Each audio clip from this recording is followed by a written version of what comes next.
welcome back to the Intel Extreme Masters live from the SAP Center in San Jose. Slightly sunny, slightly cloudy California. Not maybe the weather that you're usually associating the California coast with, but nevertheless we're having a good time inside the SAP Center for StarCraft 2. We've had our first game of the day and we're ready now for game number 2, which is also in Group A, and I've got a feeling there might be a little bit more teasing going on here. Snute versus True, or Trute as we've now called it. Yep. I am Trute. He doesn't know where that is from. He has obviously not seen the film. You've seen the film, right? I thought it was all right. It's a good film. No, the film was great. The film was good. But I mean, the joke was... Oh, okay. What film is it? Guardians of the Galaxy, mate. Yeah, I haven't seen it yet. That's what do you think? Oh, sorry. Well, I anyway, watches so much StarCraft that he actually didn't. I actually don't have time. I got passion. Hashtag passion. Got it. Yeah, forgot about that. So anyway, so True versus Snute. It's a rematch from our games that we played in Burbank, where, as Todd rightly said before, it was a bop. Yeah, pretty one-sided, you know. And I was actually going to say that again, and I did say that True was going to be the overwhelming favorite. But now that I know that Roddy gave some advice to Snute, or at least told him to keep his chin up, I'm still going to go for True and say he's going to win even more. Is this like a national bash Roddy weekend or something? Like, is this going to continue all weekend long? I've had a rough days already, Johan. You have to be a little nice to me. All right. Do you, if he come up to you, I mean, actually, that probably would, if he come up to you at an event, you'd have punched him or something. But anyway, if he had come up to you and given you that kind of advice, would that help you? In predicting True anyway, yes. Snute is very good, but True is just another level, I feel like, in terms of ZvZ. So even though Snute has had time to think about what he's going to do here to try and play better, and he might play better, I just feel like True is just going to be too much no matter what, personally. I feel like my job on this desk is just to disagree with you all, because you're both Protoss players. You've got no... I mean, like, we have the way you started off, man. But we have an opposite opinion over here, Sean, so you're going to have to agree with I know. us. I'm unfortunately going to have to go against you again here, guys. I think despite the 2-0 being, well, you, I think. the 2-0 that we saw with Snute and True previously, yes, it's 2-0, but the way the games were played and the way the games were lost is so annoying for any Snute fan. The game number 1 was on merry-go-round. He moves out against roach speed, loses all his roaches, the game is over instantly. One more small mistake, you're out. Game 2, one lack of scouting, game is over. Like, 2 minor, but at the same time very important mistakes, and you lose. That won't happen here. Yeah, and let's not forget that True just also run up that ramp on King Sejong Station with like 40 Zerglings, and he just surrounds 2 Banelings. He didn't even see when they started morphing, so he's absolutely playing Russian roulette on that moment. You know, before you know it, he loses pretty much everything there, jumping on his Banelings. I totally agree with Sean. I really don't think that we have to look too much into that previous series. Yes, it was a disastrous series for Snute, but so be it. Those happen once in a while in ZvZ. I still believe, I believed last week, but you know, I believed too early because I believed Snute was truly going to do it, and this is the series that matters. Okay, you're right, it is the series that matters. There is some previous form between these two as well, earlier this year, and Snute came out on top that time, so he knows he can beat True, and he's done it before. That's got to give him some confidence, surely, despite what happened a couple of days ago. Yeah, for sure. In Shenzhen, when they played, he knocked him out of the tournament to move up towards the top 8 there, where he unfortunately lost to Jadong Snute there. I feel that at that time as well, Snute was playing a little bit ahead of the curve, because back then it was roaches versus roaches. He came into that tournament with roach Baneling versus roaches, and that kind of changed the matchup a lot. Today, there is no really major meta difference that we're going to see come out from both of these players. They know how the matchup plays out. They're going to play to each other. So he doesn't have that advantage which he did have in Shenzhen. Apollo, wasn't it you a moment ago who predicted True was going to win the tournament? No, he's still going to beat him. No, don't get me wrong. True is still going to win. I'm just arguing that Snoot's going to put up a fight. All right. Because I was getting... I think you're in a difficult position, Sean. You know, stuck on the end as you are after 2 Protoss players. But that aside... You've predicted True's going to win, and now you're going against a foreign player, and that's not good beans, my friend. I would love to see Snute go far, because I think when he's playing well, we all know his ZvZ Protoss is very frustrating, and it gets under a lot of Protoss players' skins. And a lot of host skins, actually. A lot of hosts too. Yeah. I really want to see him develop and show us his ZvZ Terran again. We know that he's working on that Swarm host style, and he's very good in ZvZ Zerg. I think on a good day, Snute is absolutely a challenger to go really deep in this tournament. But at the same time, True is my man. I'm sticking with him from the get-go. He's going to win this tournament, despite what you guys think. Okay. I have to go with True. All right. Well, you three came up together yesterday on a road trip. I came up on the coach yesterday and sat next to Snute, and we had a bit of a conversation at times. And I ribbed him about his Swarm host playing a little bit, and he just turned to me and he said, "You know what? I don't care. I just do whatever I have to do to win." And he was so calm about it and so collected, like in that Snute way that he has, that you can't hate him for it either. So he doesn't mind what style he plays. We're not going to get that necessarily in the ZvZ.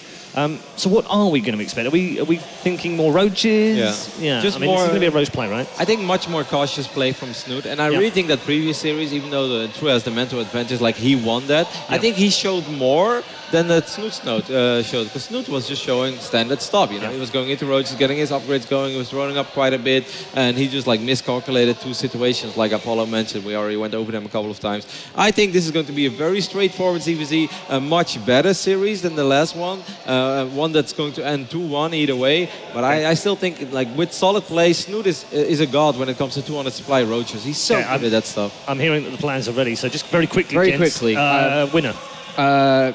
Okay, I'll just go with the winner. I won't say this. Well, no, you can go ahead. Okay, really fast then. I really think the most important part of this series is the first 5 minutes of the game. 5 to 6, 7 minutes of the game. When they're both playing equal Roach versus Roach, the game can go either way because they're both very good at that. It will be the build orders, the mind games, and the strategies at the get-go that decide it, in True. All right, Roddy, sticking with the foreigner? Snute. Okay, Todd? We're going to see roaches, we're going to see launch pads, and True is going to win. The launch pads might be real. We're going to head over to the stage now where Rachel is waiting to introduce our plans. Thank you so much, gentlemen. We have a ZvZ coming up. How do you guys feel about ZvZ? I love it. I love you guys are excited. I'm glad to see so many faces here at the SAP Arena coming out for StarCraft. Who plays Zerg here? All right, I want to hear you guys extra loud in this next match. They've already played 2 days ago, so this is a rematch from Group A. Please help me welcome the first player. You just saw him. You're going to see him again. It's True.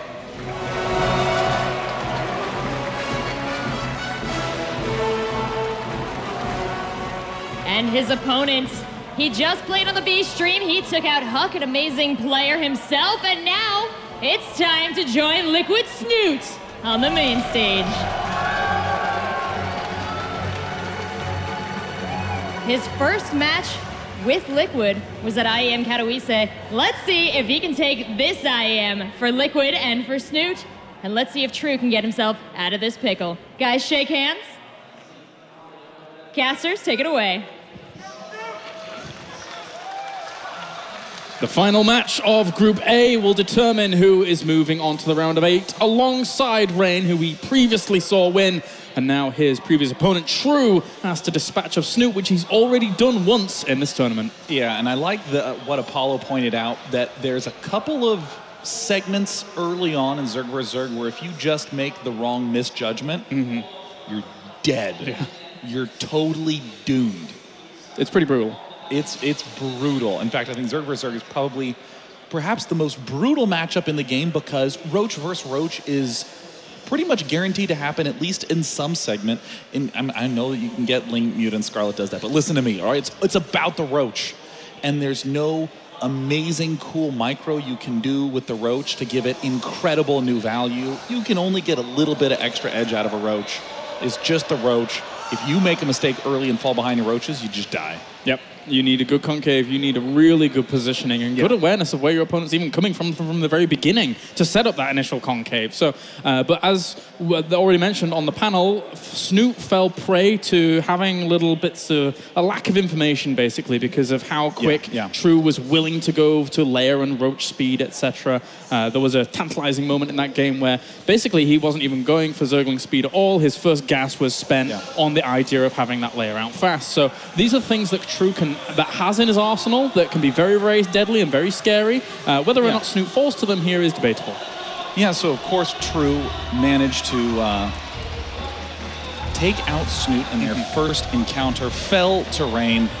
And, you know, I almost want to talk less about the players and more about the matchup itself, because for anyone who's less experienced in Zerg vs. Zerg or new, or maybe who's just never thought of it before, who watches blankly, even though it's going to be a lot of Roach versus Roach, there's tons of different places to trip up, tons of really cool choices that can be made, and that's what we're going to be focusing on. How are these players stepping towards Roach? What are they seeing?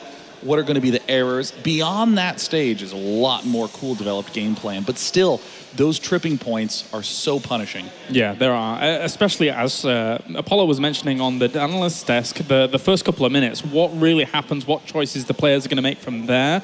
And also, you know, maps can be a big factor. If you get a 3-player map in the map pool and you send your Overlord in the wrong direction against something like a hatchery first, then you sometimes can't get in there with your initial Overlord to see if gas has been taken and what is really going on because of things like Queens popping at the right time to be able to fend that Overlord off. So you've got to be very, very careful in ZvZ on the multi-spawning position of the maps. Yeah, I mean, it's really all micro movements, micro judgments. You know, if is this geyser not taken?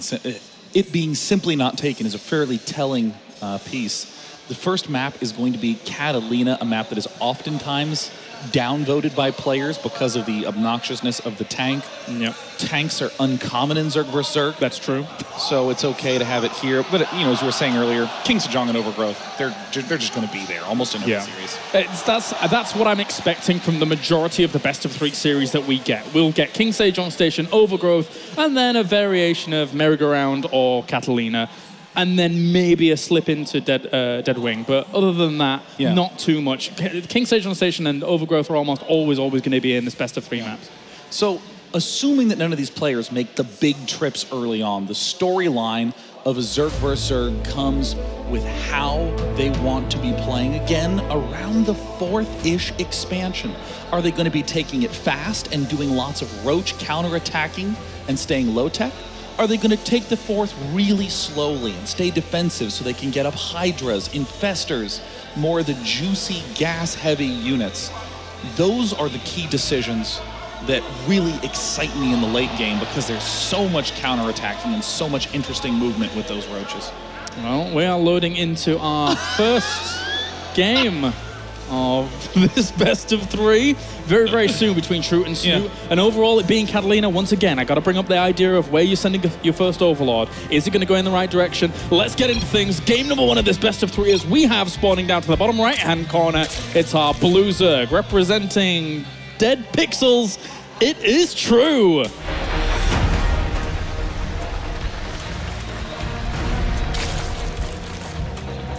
And up in the top corner, as far as I'm concerned, his name is a noun, adjective, and verb. From Team Liquid, it is Snute! The dark side. Let the hate flow through you. He was known as Snute Skywalker, but now it's all gone pear-shaped. I know, Well, apparently it has gone pear-shaped, so we're asking for a pause for a second. Like, pause, missing one hand. Yeah, that would kind of be a bit of a hindrance when it comes to playing StarCraft. You know, I want to talk a little bit about Snute's win at one of the earlier Red Bull Training Grounds events.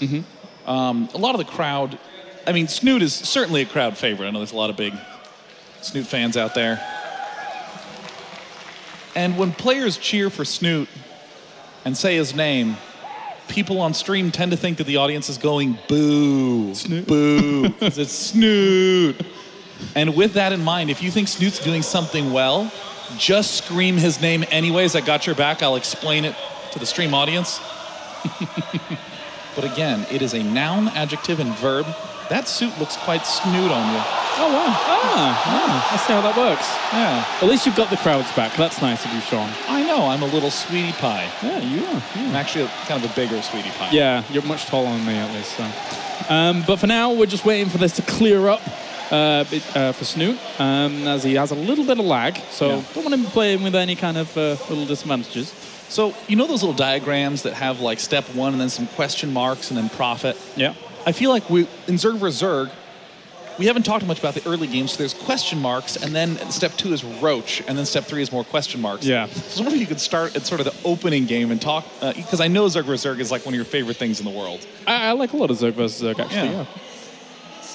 Tell me about those opening stages, the sort of pre-roach, the lead-in to the roach. Well, obviously, there's a lot of gas openers that do occur when you can see Bailey Nest going down, etc. Obviously, speed is something that is kind of popular for those Zerglings, but the Bailey Nest being placed either defensively at the front and then using that for defensive purposes itself, or at the back, hidden a little bit, and then making a swell of Zerglings for that Baneling pressure is something that can be really, really scary.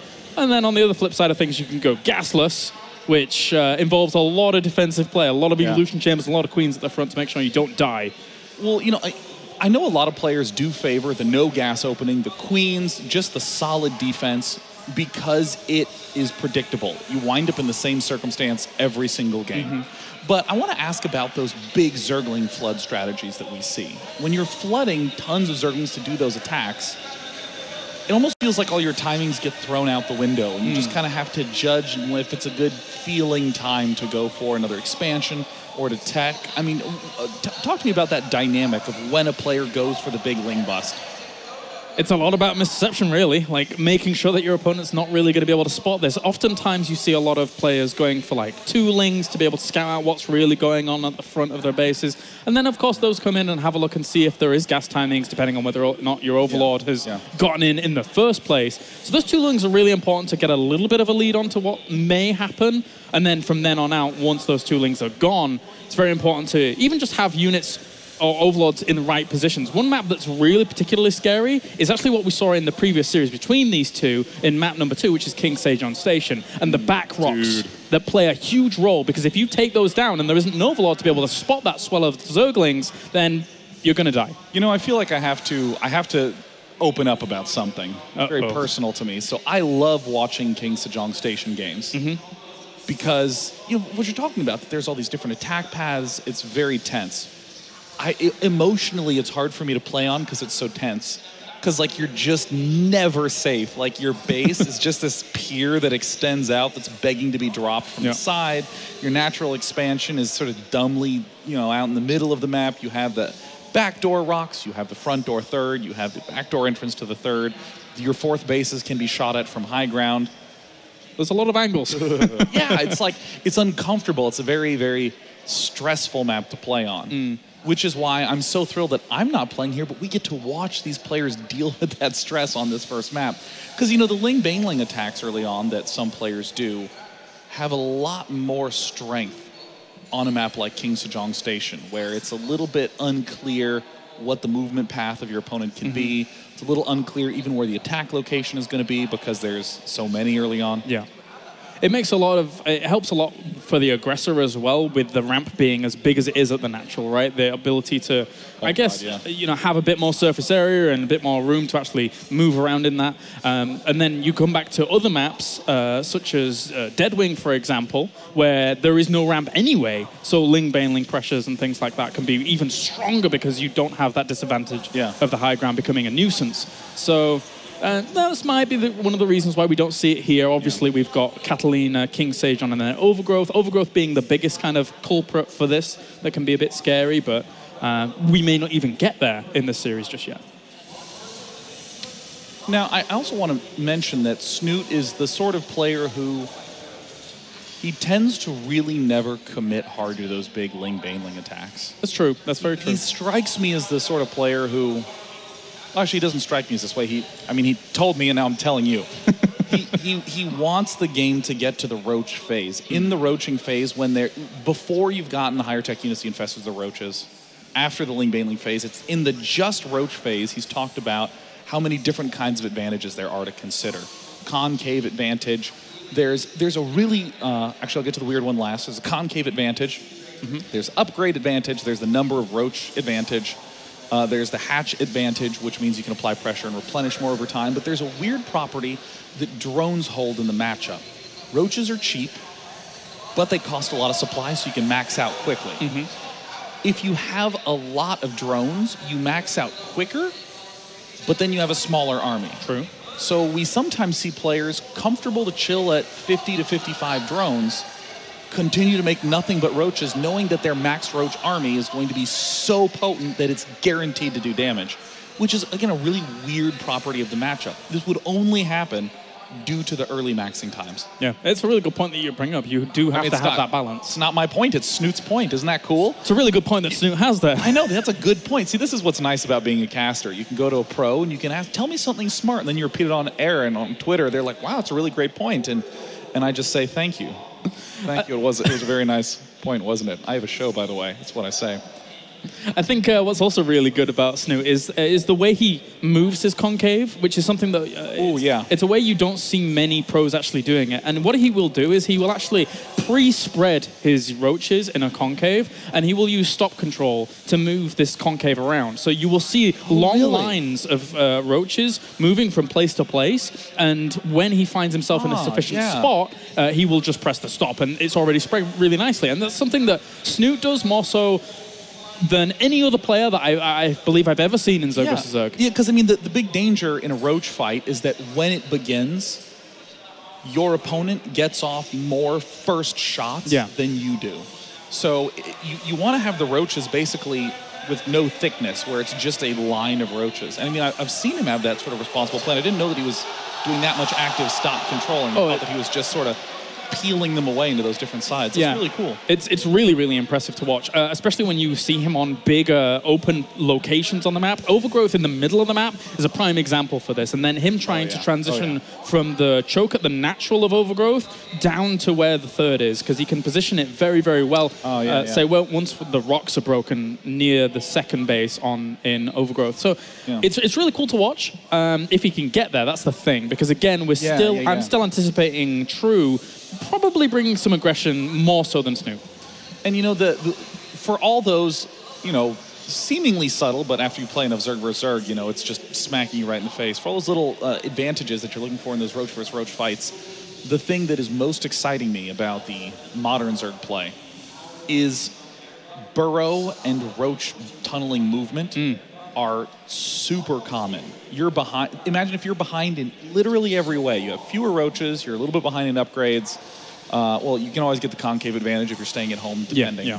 But you invite aggression in order to counterattack with 3-4 roaches here and there, and hope you can have enough momentum with the extra reinforcements to stay alive against that one attack, because you can kill off 20-some drones using those techniques. Yeah, I mean, we've seen Hyun employ those tactics really, really strongly. And Linux as well. And unfortunately for some players, if they get kind of completely run ragged across 3 locations, you can have 3 or 4 roaches destroy mineral lines at all locations at the same time, and then separating up against that can be very, very difficult. So it's an aspect of ZvZ vs. Zerg that's more new, I would say, than just the standard roach play, obviously. And a lot of people haven't really fully adapted to the idea of maybe I should have a little bit of detection here or a little bit of detection there when I'm not necessarily playing against, I don't know, say Mutalisks or something like that. Spore crawlers are still quite useful sometimes. I want to call Zerg vs. Zerg probably the hardest matchup in the game when it comes to the need for focus at certain points in time.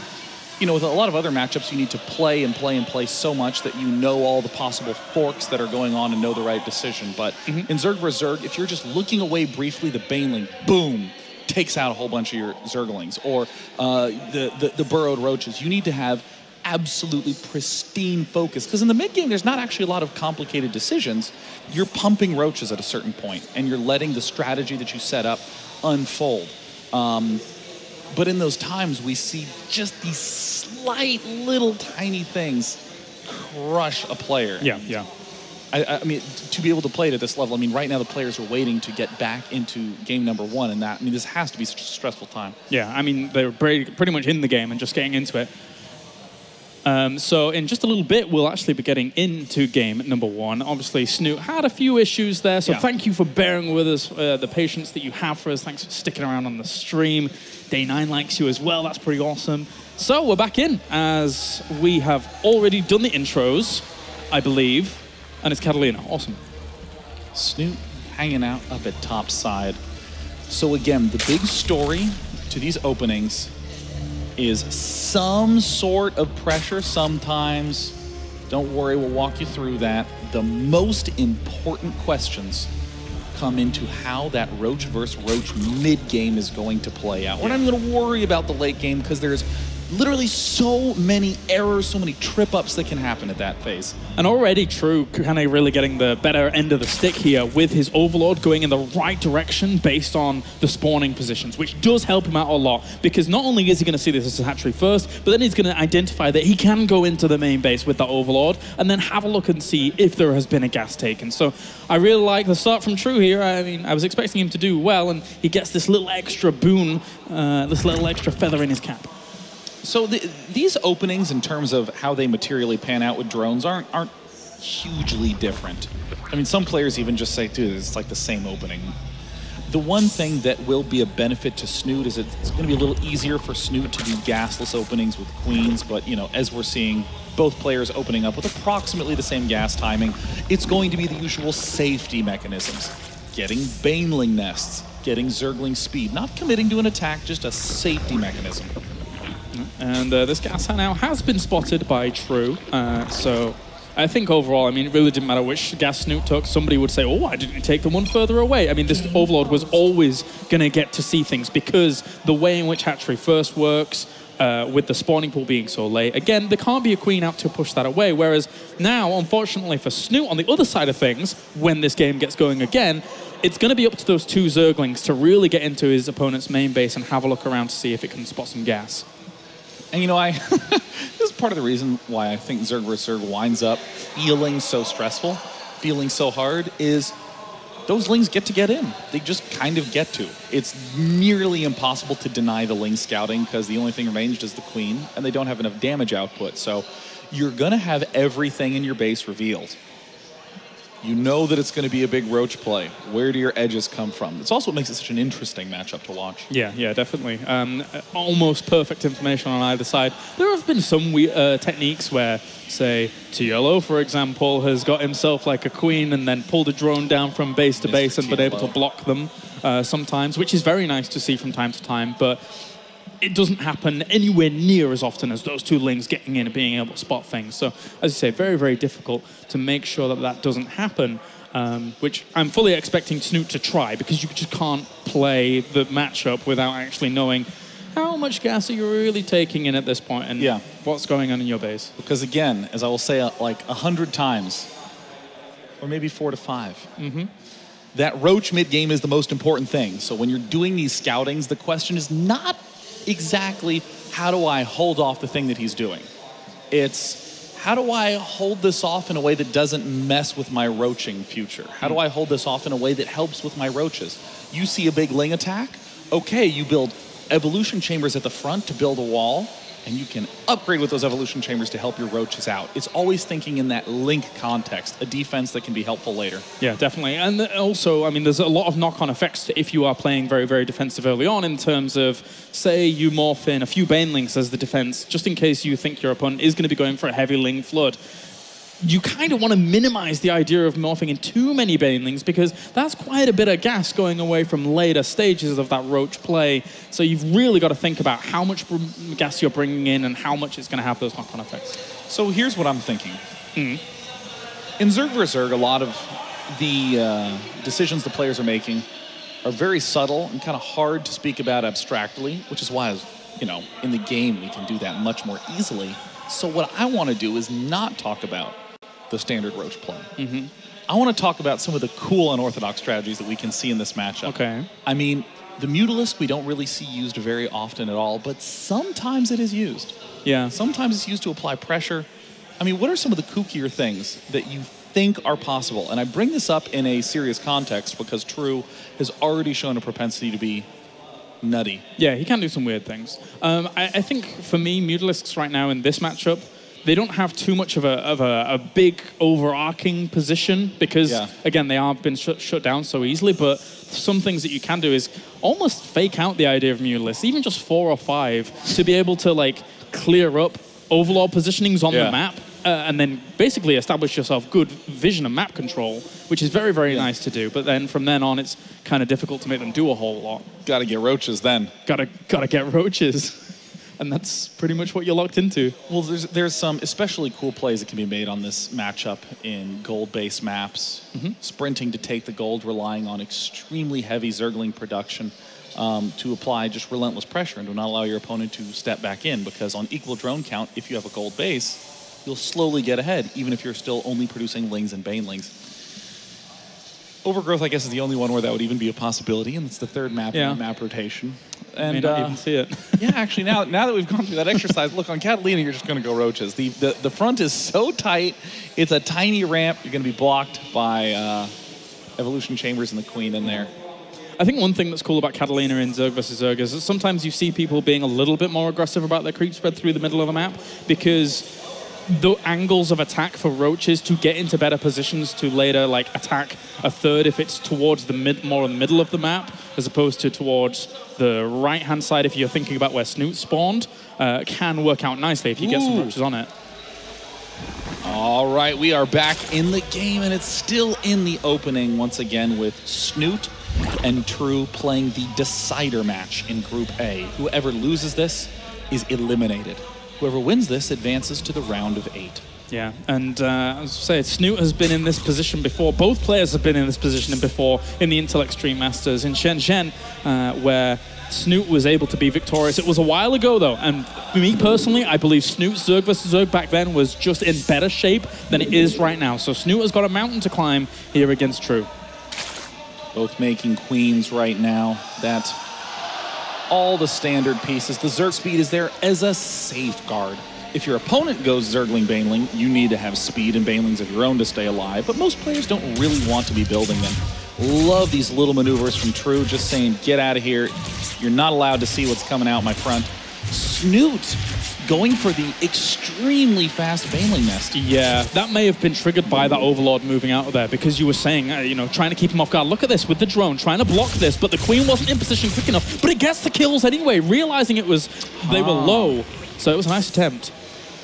Now, in this context, making Zerglings and applying pressure for Snute can be thought of as a defensive move. Snute, look at this, flooding a full set of Zerglings out of this larva inject. This is a critical larva inject that pops out at just around 535. Yeah, I'm in two minds about it. Like, because he saw the Overlords being pushed away in the middle as this defensive, but with the amount that he's making, what are you going to do with this if it's defensive? He kind of has to go. The Baneling nest is in the main base, meaning that it's a little bit more hidden compared to what you would normally see. But yeah, it's just going to be kind of a ruse. Love this move. He's flooding. He didn't get a chance to see what was up. He doesn't have monitoring at the front, so he's going to go for the third. In a moment, we'll talk about how that connects to the roaching play, but right now, Snute is trying to apply pressure as a way to defend his third base. Whoa! Straight into the main! Whoa! What a play from Snute! Nice little decision. He's going to deny a lot of mining time, maybe get a few drones as well here, as few do end up dying, but the Banelings are now there to be able to try and zone that out. He has to be very careful. Oh, Snute doing his trademark amazing Baneling control, and Banelings immediately head down to the natural expansion where they connect big on those drones. There's a lot of red workers. All right, so that, all in all, 6 workers killed off, but there are still some Lings available here for True, which can now apply pressure to that third base if they run all the way back home. This is going to force Snute to make a few Lings himself, but he's so far up in terms of workers that if he's able to hold off without taking too much damage across the drone count, he should be okay. Wow, Snute, I think, may have over-droned a little bit. Not a huge deal as long as Snute stays alive here. I think Snute is going to be in fantastic shape. He cancels it. Again, looks a little bad, but no worries. Great play from Snute. Great answer. Starting to wall off the front. In the unit count, we see that the drone count is extremely low for True. True must deal massive damage with this attack, and I don't think it's going to be possible. Very nice focus fire with those Queens to bring a few of those Banelings down. He has 2 in defense to try and push this away, and True, with his tail between his legs, has gone back to droning, gone back to, I would argue at this point, True, being on the aggressive like he was, should have maybe tried to sneak out of third base during that. That would have been very, very nice, but didn't quite have the minerals just there. I mean, the general mindset from a player who is in True's position is, I don't want to make Zerglings, but I will if I have to. And if I wind up overbuilding on the defense, great, I'll just go attack with them. But again, Snute did that play as a defensive move. And this is what allowed Snute to build so many drones. Snute, I mean, look at the unit count. We see Banelings and Zerglings moving across, but 47 drones? Snute was at 40, what, 2 minutes ago, a full minute ago? I mean, True has just barely gotten the chance to catch up in that regard, and Snute has taken this extra economy to take a third base. Yeah, and the one thing that comes out scary now is that, well, nice move around with the Lings to make sure that He doesn't get killed off by Banelings, but the layer is so much faster for Snute during all of this. So he was able to commit the gas to it, and now that's going to mean his Roach speed is going to be a whole lot faster. He's going for a Spire during all of this. I'm not sure how much that's going to work out. We'll see what he wants to do with it. Ooh, this is a very nice response from True, who again overbuilt the Zerglings. Snute went on the aggression and was not able to secure that third. I mean, that's sort of a surprisingly good moment for True, but Snute right now has perhaps the most important advantage in these Roach vs. Roach fights. He has faster speed. It's going to be really interesting to see what he does with the Spire overall, because maybe we have True eventually go up there, see all of this wiggling away, and see the few roaches, and it's like, well, yep, I know exactly what you're doing, but then doesn't have eyes on the potential scary play behind it, because look, Snute right now, he has quite a lot of, if you look at his minerals and gas bank up, it's balancing out quite nicely to have a few Mutalisks out if he wants to keep that around and doesn't feel too threatened.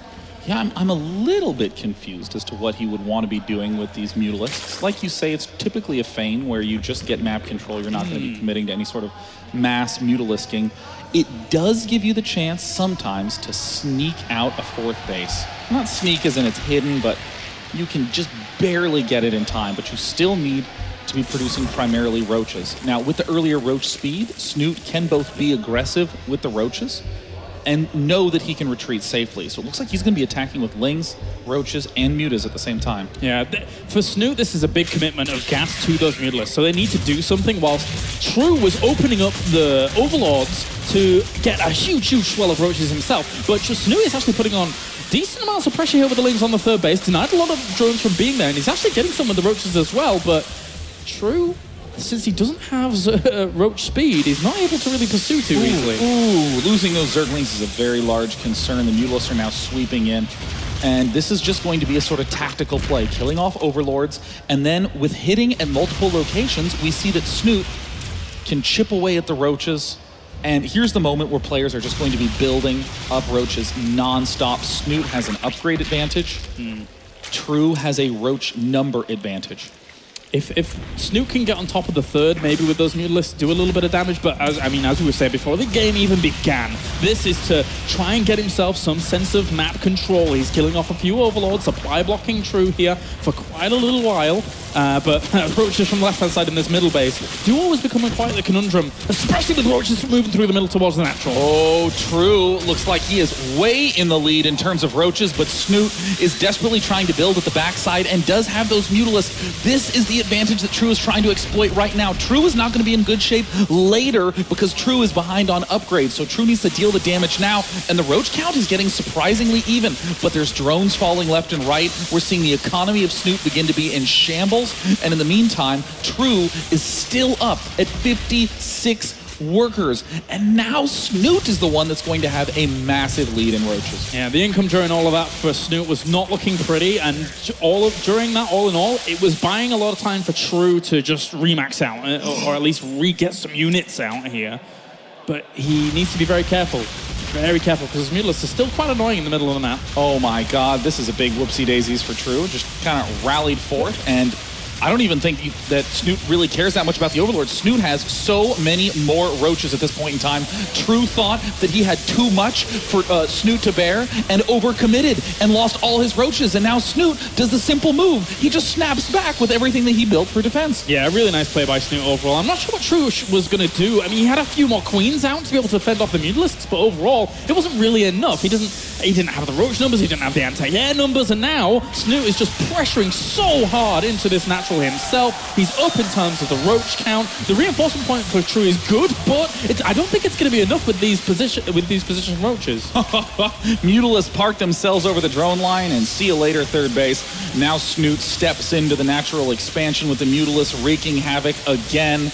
A big error from True and beautiful patience from Snute. Each of those Mutalisks has done so much damage over the course of the game. If you want to try to go for those huge counter commitments from True, they're going to have a real high success rate, except when your opponent has a couple of Mutalisks that can deal damage all game long. Now there you go, GG, well played. Snute takes the first game in this best-of-3 series, and it's as we were saying before, this is where Mutalisks really stand out in this matchup at the moment. Just a few, just a sprinkling, kill off some Overlords in the main, make it very hard for your opponent to make good decisions, because if he sits back at home and doesn't really do anything, then he has to get some anti-air up and he has to really deal with that. His decision to go across the map and try and keep the Mutalisks busy was the choice there from True, but in the end, as much as he's got a few drones, didn't really work out. Yeah, I mean, the basic idea of what True did makes total sense. True got the third base earlier, so he's going to have more larvae, he's going to have more roaches. He should be more aggressive earlier because he's going to have a roach count lead. Snute got the faster speed, so Snute needs to try to deal a little damage and poke and delay, and I think that was a very cool choice to go for those Mutalisks, because Snute is basically saying, yeah, if you try to do a counterattack, you have to make a lot of rapid judgment calls to avoid being battered to death with the Mutalisks. Yeah. And I mean, the choice to also make spine crawlers is effectively setting a trap for True. Yeah, and I want to go back to when the Spire was actually being created here in this game. It's that one thing that was became a little bit of a problem, or people considered to be a problem in Zerg versus Zerg, was the idea of just mass muta versus mass muta. So what happened? The Spore Crawler got buffed, but what we saw in that game was Mutalisks being used to the point where that Spore Crawler buff quite a while ago is completely redundant. They weren't really aiming at drones. They weren't targeting that down. Again, it was all about the map control, all about killing overlords, and all about forcing True into a really uncomfortable situation. So Snute played it really well, and even if True had seen the Spire, I don't feel that he could have done a huge amount other than maybe try and attack with overwhelming roaches before the Spire finished, but I don't think he even had that. You know, True needed to wait just a little bit longer and get a few more roaches, because he's guaranteed to have more roaches. But if you have a small amount of roaches, they can't kill things very quickly, so the Mutalisks have more time to chip away at them. If you have a huge amount of roaches, they're gonna just one-shot each spine crawler, start one-shotting hatcheries. And it doesn't matter that you have picked off eventually 6 roaches because you don't have a base anymore. But I think True, again, just being a little bit too preemptive with that attack, which is exactly the strength of the Mutalisk, especially after clearing out all the overlords, after forcing anti-air defense on True's part. True had no idea what he was walking into. None at all. Yeah, it was a bit difficult for him there in game number 1. But now we move on to game number 2, which I believe was King Sejong Station. Yeah. Okay, so this is a map where in Zerg vs. Zerg, you do have a bit more information in the opening stages of the games, because that Overlord is going to get over to that natural pretty fast. You're going to see if that's going down. It's not a hindrance like a 3-player map, where Snute unfortunately sent his Overlord the wrong way and still wins. That's by the by. At least you're able to get some information at the beginning, and that gives you a little bit more insurance here. We will be going directly into game 2 in just a moment. And I think that what you were talking about with the Overlord positioning is one of the things that I think would initially give you a feeling of comfort on King Sejong Station, because you kind of have safe spots for Overlords.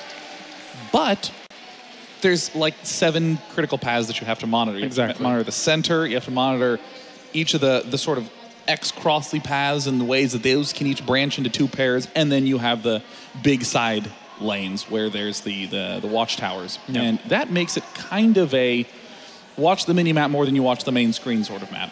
And I think as we now have 3 games very recently to look at from these 2 players and how they've gone up against one another. If we look at all of these 3 maps combined, we see that True has been able to eke out advantages kind of early on in these maps, with obviously Merry-Go-Round being the first map where he was able to catch Snute off guard in the middle because his layer was quicker, with Roach speed was quicker, and then on map number 2, King Sejong Station, in the previous series, of course, where he was able to just flood him with Lings.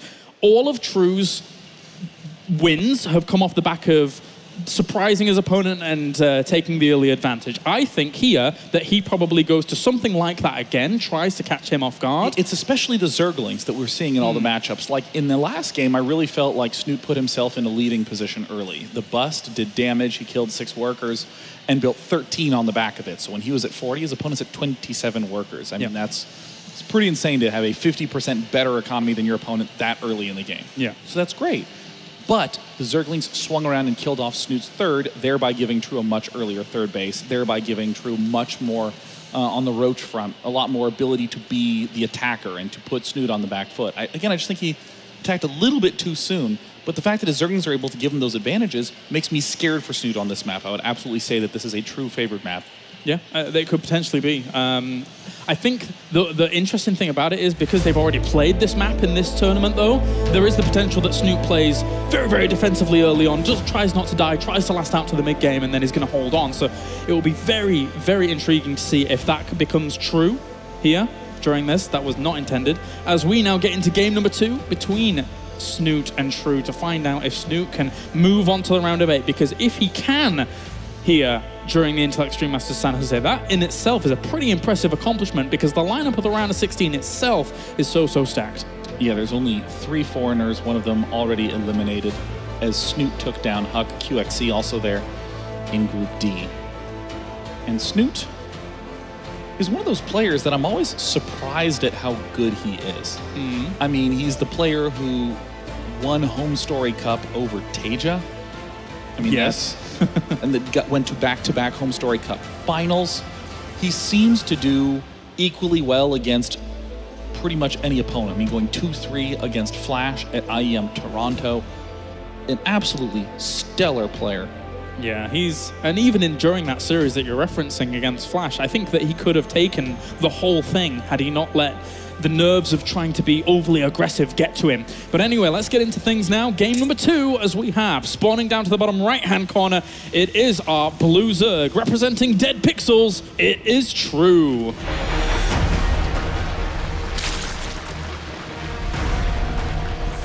And in the top left-hand corner, saying GLHF, one of the friendliest smilers outside of the game and one of the most fearsome Zergs within. It is Liquid Snute. Snute. It's so ominous, the lighting. It's kind of scary. I know, that deep red. It doesn't suit Snute at all because he's such a smiley, happy guy. I hope that there's a Halloween company that sells a Snute suit. Snute suit. You can put on a giant onesie and look exactly like him. It won't help you play better, but you'll feel like you're the best. That's pretty sick. That's pretty sick. All right, well, for now, let's see if anybody's going to make any crazy deviations early on in this game. I'm expecting to see nothing too early in terms of pools, and that's already kind of gone past, so me saying that's a little bit redundant, but whatever the case, hatchery first for me is an okay opener on this map, because your overlords get over there so quick, and it's like a gentlemanly agreement, and then all is happy from there. The general play style I favor on this map is one that gets a quick third, stays very defensive, gets a quick 4th hatchery, and then stays relatively low on gas, going pretty much for lots and lots and lots of speed roaches and lots and lots and lots of counterattacks.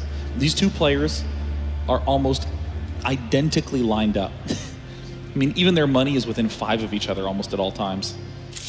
Everything's changed.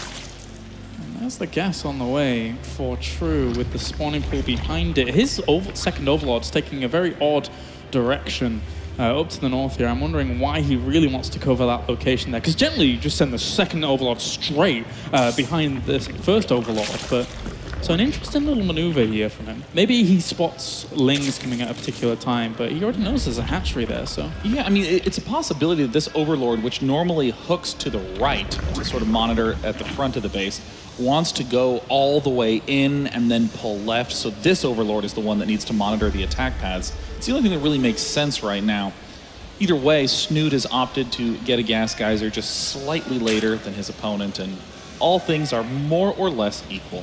I'm wondering if there's also anything in particular for True for sending that overlord, not showing it to Snute, for example, for some reason in particular. I'm purely speculating here, but maybe there's something there as well. I would love to ask him at some point. But regardless, we have plenty of gas on the way here for Snute. He'll be able to catch up quite quickly to True with his 100 gas, who hasn't committed it yet to Zergling speed. Of course, he didn't have the money for it just then, but he's still not committed it yet. We've been seeing some kind of nifty stuff lately where, ooh, look at that, the pool's actually so far peeled back that it's very hard for Snute to get in there and to see the wiggly pool. This could be his quick layer build. This could be his quick layer build into quick speed with roaches, which really caught Snute off guard in the first game, in the first series that they had during this but at the same time, might not work out that great if, well, I mean, that Baneling nest at the front is more defensively positioned than aggressively, so... Well, we'll see how this is going to play out. You know, on this map, one of the simplest ways to get a fast third is on this larva inject that's about to pop off, flooding a whole bunch of Zerglings to do some pressure. So let's see what happens. And he starts speeding and well, he is getting 4 Zerglings. Wait a minute. True got Zergling speed. I'm sorry, that didn't register when you said that first. It's so late compared to its... I don't even understand what True is trying to achieve. There must be something that triggers him to get an early layer compared to early speed. That's why he can. That's the only logical reason why he would be keeping it for that long, right? I want to say I think, but I mean, what we're seeing out of Snute just makes more simple sense. I mean, Snute is... It's just down the line. It's more decisive. It's more action, right? Like, yeah, I mean... You don't desperately need Zergling speed early. So, I mean, for any wondering, it's not as though True is going to lose. It just shows a little bit of something going on in the mental state. Like, why would you reserve that gas for so long and then follow up by committing to be in a worse position than your opponent? Yeah, I mean, nothing really for him at this point is further ahead. He's Roach Warren's a little bit, but... the third base is down at a relatively similar time. The layer is later. Now his +1 upgrades is later. So Snute just overall, in my mind, even though not much has happened in this game, I favor Snute's position quite heavily. These Zerglings from True are going to have to do huge work. Oh. They might actually do a lot of good here. Yeah. There's actually not really too many Zerglings out here for Snute. He was just banking on the fact that 2 Banelings keep him stable. Well, now Snute's going to have to begin making quite a few Zerglings. So there's going to be both an attack and a defense coming up for Snute.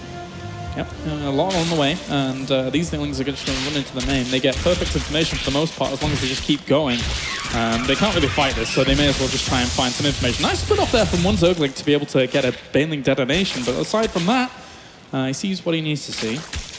So the tab that's going to be really the critical tab in this phase is the unit count. Who has more of what thing? We see that Snute and True are more or less identical in terms of the worker count. But the Roach count is beginning to favor True. And even back in production, we see True is getting more and more Roaches at a faster rate, whereas Snute is droning. A nice little move here by Snute as well, getting a few drones, even getting the Queen in the main base, slowing down some of that production, which is a really good start here for Snute to make sure that he's okay. He needed to keep these Roaches on his opponent's side of the map, but again, without Roach speed being there as quick for True because his layer was a little bit later than Snute's, these Roaches are going to have a bit of a harder time getting across the map. 13 to nothing in terms of the Roach count. Uh-oh. How many Roaches is Snute about to get? I hope a lot. I hope a few. Otherwise, this is going to be a fairly quick, fairly one-sided match. But then these Roaches, if they do get overwhelmed on the other side of the map, when now Snute has Roach speed. Oh, you're right. Look at that. The Roach speed is so far behind. This is such a risky move right now for True. Snute can reposition much more easily, and these are essentially free shots. The Spine Crawler's down in time. +2 is a little bit ahead for Snute. We're starting to equalize, but we see that deadly Baneling nest getting produced right now for True. Yeah, that's where True basically had to go home. I mean, he didn't know how many Roaches extra were behind that first set of Roaches, so if he'd have continued on without Roach speed and lost even more of those Roaches, it would have been a very, very bad time there for True. So he backs off and keeps Baneling going into the third base. Baneling going to the third base at the south. True. Didn't really do... Was it only one Baneling? It's just a single Baneling, it looks like. Oh well, doesn't get quite the drones that he wants. Maybe if he sends a few Lings down there to kill off some of the weakened drones, but aside from that, not too much more. And this is an interesting choice for True. He's getting the +1 Carapace coming up. He is going to be going mass floods of Roach. And given the fact that we see the Gas Geysers down as well, oh yeah, there it is. Baneling speed coming up for True. But with the speed that it's coming out, I like Snute's position better because he's getting pathogen glands, and if he can lock down a good chunk of Banelings with fungal growth, then it completely negates a huge chunk of gas from your opponent. So it really depends on if True can hit before these infestors come out. So here's True's game plan. He's going to try to split his roaches up, deal damage in multiple areas all at the same time. Try to split and peel Snute into different directions, all the while getting up his own 4th base. And step 1 of True's plan is working beautifully. Yeah, very nice little poke in here with a few of these roaches, focusing some of those drones down, bringing that income down quite a bit. Of course, True's tech is a little bit lower here than we're seeing from Snute, who goes for the engagement right up against these roaches to push them away. But if he can buy time for these infestors that pop now, he's going to be okay. Baneling speed almost done, 66 to 58. I mean, this is going to be a very close fight. This is going to be an absolutely critical series of Fungals because it's about to be a crap load of Banelings. This is the solution that many Zerg players have found to break from this mass roach with no other deviation. If you get enough Banelings, it doesn't even matter that they're armored. The Banelings will kill so many of the other roaches and give you the edge. Yeah, also forces the reposition as well of those roaches if you don't want to get hit by a big chunk of them. So that's denying shots from the roaches, etc. But again, Fungal is going to be of huge importance here because if it lands on top of all of those Banelings, Snute is going to have an extremely strong engagement over True's, again, lower tech base, but very kind of volatile play. Well, everything's starting to march on forward. Oh my God, it's going... how many Banelings is going to get? Is that going to be 45? Well, yeah, pretty scary amount. Oh my God. I mean, this is it. This is the proliferation phase. Snute, he has more roaches, but not by a lot. He sees all the Banelings with the Sunlord. It's all going to be down to the single Fungal. Yeah. To try to deny the gigantic patch. Yeah, and those roaches actually are really important just saying because he moved forward, saw that there are the infestors there, so he may be a little bit more apprehensive about moving forward. Notice how he's splitting his Banelings up just a little bit here. Before they were in a big clump, but now they are slightly separated. Oh, Snute realizes the position he's in, and so does True. True's saying, oh God, this direct attack, I've already lost my big window. This is dangerous, and now True is going to start to be desperate. Hive is done for Snute right now. So the Hydralisk Den is on the way as well. There's a Fungal growth. He doesn't catch up with the Banelings. He's catches a few of them. A few do roll forward, so 2 infestors at the front still have energy for Fungal growth. So he did kill off some of them, but in the same time, a few roaches do end up dying for that. Banelings moving straight into the 3rd base. We're seeing the drones split and run, and Snute, splitting like a Terran pro, manages to annihilate that set of Banelings, manages to shove back all the roaches, and right now, this is looking to be a sensational position. Yeah, it all comes back down to the fact that True eventually found out that his opponent had higher and better tech than him, so couldn't really go for the full frontal push that he would really like to have, and orchestrating that kind of split push there from True is very difficult, especially when Snute was pretty much on top of things and had the vision on all angles, so that was a good play by Snute there, good defense. But Banelings with speed, especially on creep, are going to be able to catch up to those roaches. There's going to be some back and forth swings. Snute's got to be careful. Oh, what a Fungal! A little bit of spikiness there, and we see the Banelings march straight onto the wrong side.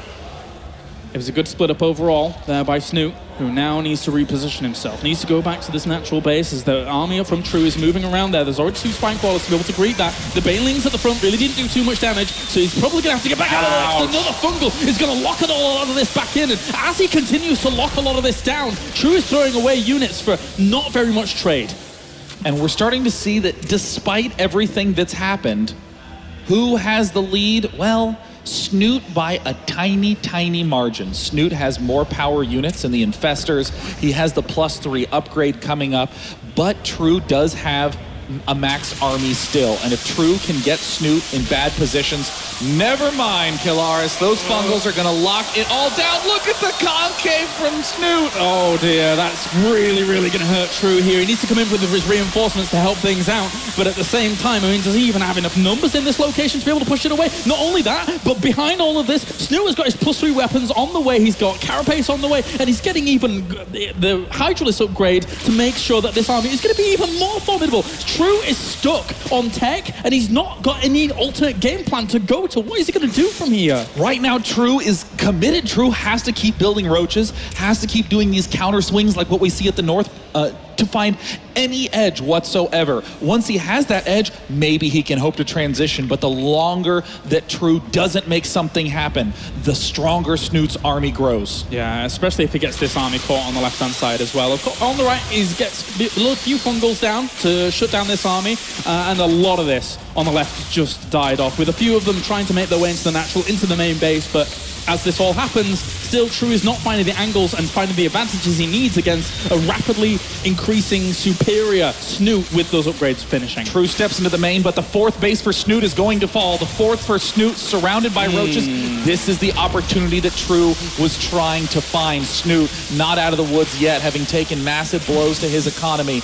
But the problem is, what do those maxed armies mean? With 44 harvesters, that means that Snute is ahead in army supply by around 30 right now. Yeah. So Snute's death push could win in a single swing. Yeah, the potency behind Snute right now is very, very strong. And what True basically has to do here is he has to keep sending roaches on to the left, to the right, to make sure that he can keep his opponent back. Because if he doesn't, losing some infestors is bad. Wow, nice pickup here for True, looking for little opportunities, and Snute says, wait a minute, I have 3-2 upgrades. You're on the back foot. I have 67 roaches, no banelings here. Snute has the upgrade lead, the roach lead, and now he has a better concave. Yeah, it's going to be really, really difficult here for True to hold on. He's going to lose that hatch, that's almost for certain, as this army tries to push up against it. But again, the concave is really not working out here for True. Snute jumps on the opportunity as that hatch falls, makes his concave even better during this, with a lot of roaches killing off everything of True's. He's trying to reinforce desperately. There's not as many infestors as he would like at the front, but the upgrade's just vastly superior for Snute. Snute now leads in supply, roaches, infestors, base count, tech, everything. Everything is in Snute's position. He is storming in for the win. True might have 2-0'd Snute to knock him down into lowers, but Snute, to get his revenge, Snute is going to be able to knock True down and advance to the round of 8. Yeah, very, very strong play here by Snute. All in all, finding that window to be able to get the infestation pit out, to be able to get those fungals out, and True just sticking around on this mid-game that, in the end, he just ran out of time. Wow, GG. That means Snute, one of the last remaining foreigners in this tournament and one of the regulars to be the last remaining foreigner in tournaments, continues to stay alive. Rain in first place and Snute in second. True, though he has played creatively, has been eliminated. And Snute, big show of relief after winning that series in a clean 2-0. Yeah, really well played down by him overall. Again, taking the position to go over to the infestation pit play. And True, unfortunately, really getting himself stuck in the mid-game. There was no transition on. He had to buy more time. He had to find angles to do damage. And yeah, Snute was victorious. And we already said, this is where Snute finds his comfort zone, the longer, later stages of Zerg vs. Zerg. And in particular, the way that Snute was able to set himself up for the nice advantage in the mid-game, there's little tiny things that Snute did. In particular, he didn't overdo infestors. He built them, but he built 3. And I think later added on a 4th. I mean, the Infestor is such a powerful unit. It's easy to get over-eager. It's easy to try to produce 6, 7, 8, 9. You miss a few fungals, and then you start to realize, wait, I'm actually way behind in roaches. I'm going to lose this terribly because each Infestor is 6 roaches worth of gas. So the fact that Snute was able to just get a few and then keep teching and then get his +3, it meant the instant True's pressure folded, Snute had every edge in the game. No. It was very nicely done. Well, that pretty much does it for us here at the caster's desk. Let's head over to the winner, Snute, with the interview with Smix. Thank you very much, Colaris. Give it up once more for Snute on advancing to the round of 8.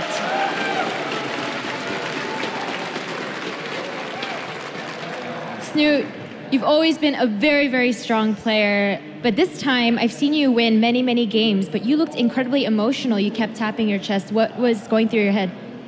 I was just really relieved to win. True is a very scary and strong opponent, and he 2-0'd me. But I was really upset about how those games went. They were so short, and I felt like I was able to show my skill and some very strong defensive play in this series. So I was just relieved that I was able to win. Now, speaking of the series, it was a ZvZ, and you obviously did very well, and you've been doing well in ZvZs lately. Talk about that matchup and how it's going for you. Yeah, ZvZ has always been my strongest matchup, but recently, it's not something everybody knows maybe, but I've been beaten seriously by Targa back home in Norway.